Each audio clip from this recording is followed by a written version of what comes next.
Velvet was, I believe, the first straight nightclub on South Beach that played electronic dance music in the front lounge, and it started a new revolution on South Beach at the time. And the next thing we know, we started talking about this place, this beach needs a dance club. So Greg and Nicole Brier bought Torpedo, which was a very famous gay club for many, many years, and they made it Velvet. I mean, and the Velvet, geez, you know, the rest is history. Magic. Jeff Vaughn actually designed the space, and Jeff Vaughn is an interior design artist. He used to do the tunnel up in New York City, the Limelight, and I knew him from up there, so I had him come in. He had just moved to the beach and designed the club. My meeting with Greg went really well. I told him that I could do all of his rooms. He says, how much do you think it would cost? And he goes, well, you know, how much do you want per week? I told him I wanted this amount of money per week to do it, and he goes, well, how about if I give you, you know, 10 grand and you just go out and start shopping today? And I said, holy shit. He just rolled off $10,000 in cash that afternoon and hands me this money and goes, here, go shopping and get this thing done. And we had about a month to do it. And I think by the end of the day, we really only spent like 40 or 50,000 bucks to open that club, which is by today's standard just ridiculous. I mean, Jeff went over the top with that place. The 3D photo sculptures it used to make, the 30-foot long dildo picture that hung up behind the bar made out of radio-controlled truck tires. I mean, it's just outrageous. Velvet was a dark, dingy, dirty, you know, turn the lights down low and the killer music sound system up loud, and let's give some people a place to dance. And a lot more than that happened in there. That place was everything you ever thought a nightclub should be, and then some. The place where you came to let your hair down. And it was where about 3,000 or 4,000 beach people, like the core South Beach people, that's where they were at every night, you know? And it was kind of a secret. It wasn't a dirty little secret, but it was a secret, you know? We didn't advertise. There was no awning outside. There was just a cursive V on the handles, on the doors to get in. And Velvet was magic.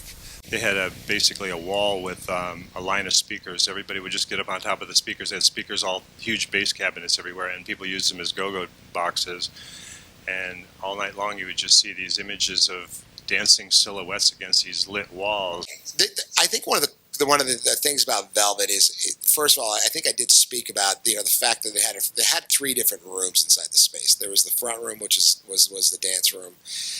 I had these big projections of what looked like lanterns that would come in toward the center, and they were in the shape of penises, and in the center was a letter V again that was like a vagina-like look imagery. So I put these little twinkle lights that would come out of the ends of the penises and create little chasing light effects coming out of the ends. So it just looked like this thing was glittering and, you know, ejaculating on the big wall. And then there was a middle room that most people didn't know about, but it was the white room. We just had nothing but word art on the walls. We played the spaghetti western soundtracks in the back, just very low-key, very cool, kind of chill hangout. Most people didn't even know that existed because everybody's packed up front. And then the back room, the blue room, was probably what was considered the VIP room. It was completely illegal. What was the hostess's name for the VIP room?